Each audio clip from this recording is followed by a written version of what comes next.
On the evening of December the 29th, 1980, Betty Cash, Vicki Landrum, and her 7-year-old grandson, Colby, were driving along Highway FM 1485 on their way home to Dayton, Texas.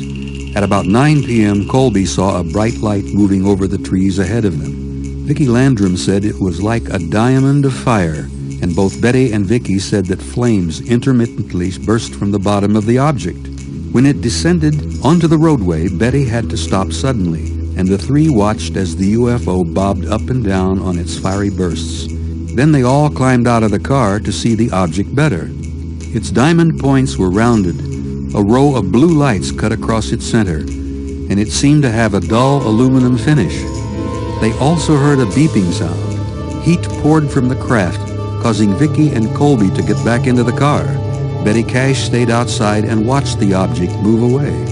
Afterwards, the car was so hot Betty couldn't touch the door with her bare hands.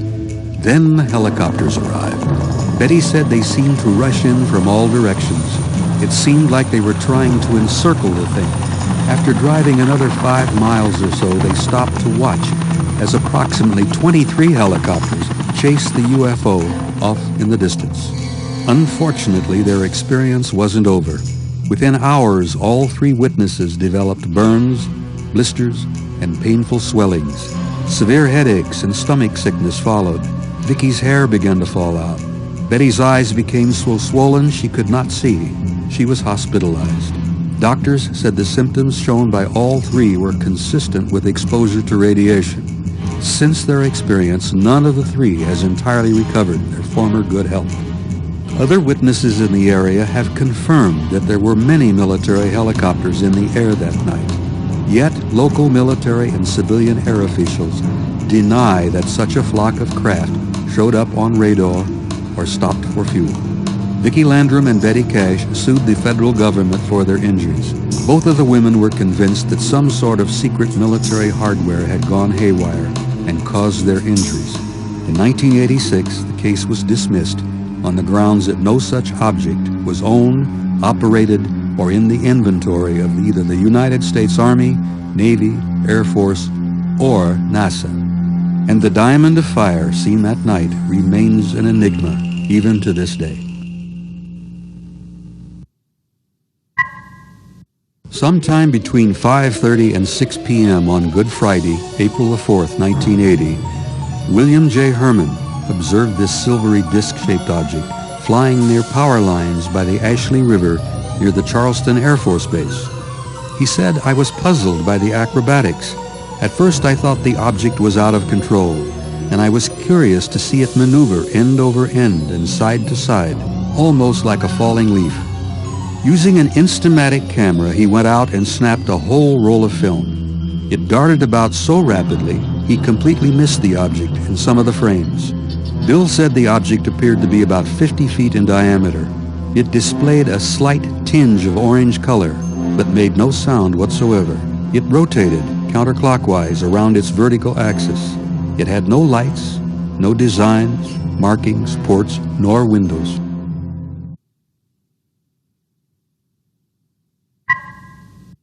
On March the 13th, 1997, Arizona experienced the most spectacular UFO sighting in the history of the state. The telephones of Arizona police, the governor's office, Air Force, and other authorities were deluged with calls from baffled residents reporting a strange, very large, V-shaped formation of lights in the night sky. Many described the V-shaped UFO as being the size of at least 3 football fields. Pilots and air traffic controllers were among over 10,000 witnesses to this event, with dozens capturing the object on videotape. And as a result, thousands are now convinced we are not alone.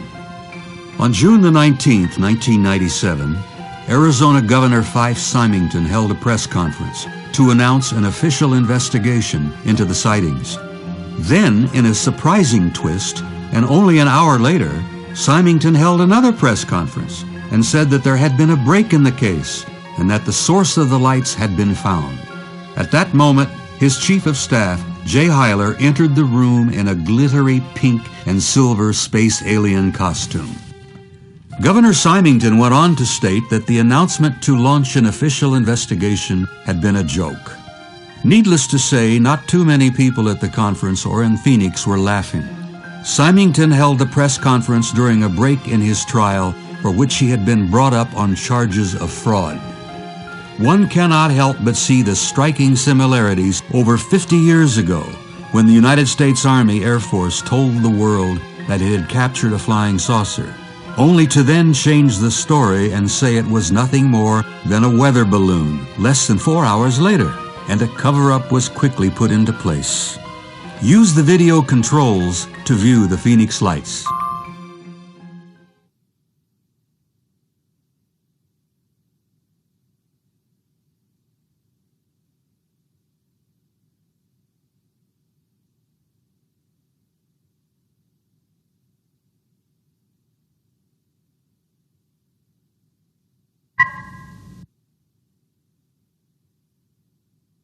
It was just before midnight New Year's Eve in 1982 when a retired New York City police officer noticed a huge boomerang-shaped object in the sky to the south of his home. The UFO was low, only about 500 feet up. It made a deep humming sound. It was at least the size of a football field, if not bigger, and was passing directly over his house. He yelled for his wife to get the movie camera, and he filmed the object as it slowly passed overhead. And so began an extraordinary UFO flap in the affluent Hudson River Valley just north of New York City. Over the next 5 years, more than 5,000 people would report seeing the giant triangular-shaped UFO. It became known as the Westchester Boomerang. Thousands of people consisting of police officers, aviation engineers, housewives, professional business people, children, and truck drivers saw the craft, and they all agreed that they had never seen anything like it before. Police stations in over 15 counties were at times overwhelmed with phone calls from concerned residents wanting to know what it was they were seeing. Local newspapers' front-page headlines read, "Hundreds see UFOs." These sightings occurred over one of the most densely populated areas of the United States. The late Dr. J. Allen Hynek, one of the lead investigators of this spectacular event, later co-wrote a book with Philip Imbrodno titled Night Siege, The Hudson Valley UFO Sightings, published by Ballantine Books in New York. The incident remains unexplained, and the large number of witnesses demonstrates once again that something exceedingly strange is in our midst. On the evening of March 1994, near Holland, Michigan, something strange was seen in the sky on the southeastern shore of Lake Michigan. Local witnesses were awestruck and called the local police. Witnesses watched the UFO for over 1/2 hour, slowly moving south of town. A local police officer saw the UFO and contacted the Weather Service in Muskegon, Michigan, who then began tracking the UFO on radar. This is the Weather Service recording of phone calls and Weather Service response that night. This is Ottawa County 911 calling. Did you get anything weird down in the southern Ottawa County area? Yeah, there's something big down there. Wait a minute, that's really strange. One of the people that called that I had happened to talk to said it looked like a bunch of cylindrical objects. Oh my God, what is that? They were going together and coming apart. Yeah, there's three, and they're lengthwise. Now I'm getting three of them. They look like a triangle on my scope. They're very strong return. They're spiking, so there's something pretty solid. It's not precipitation or anything, especially up at that height. The important factor in this sighting is that radar simultaneously tracked the visual sightings of many witnesses. This level of confirmation is rare in reported UFO sightings. Okay, what do you have there, sir? There were at least 4 lights, and they were all flashing okay, they were in sequence. It was kind of like a V, and there was 4 lights, and they were blinking back and forth. And there's no way, a plane's not that wide.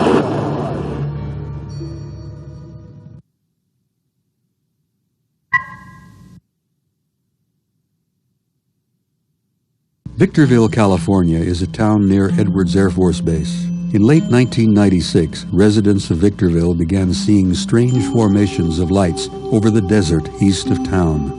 The object was seen by over 250 local residents from October 1996 through November the 13th, 1996. These photos were taken one night when over 100 people jammed a local bookstore to talk about their experiences with representatives of Beyond Boundaries and the television show Strange Universe. At 8:15 p.m. the night of October the 8th, 1996, Richard Laredo noticed the lights from his backyard. He called for his wife, who confirmed the sighting. Richard retrieved his camcorder, taped the object for 4 minutes before the camera batteries failed. He described the object as having 4 bright lights that looked to be giving off vapor. The lights formed a square-shaped pattern, glowing orange-yellow, big and bright. The lights seemed to turn off one at a time until only one remained. Then it grew very dim and faded away.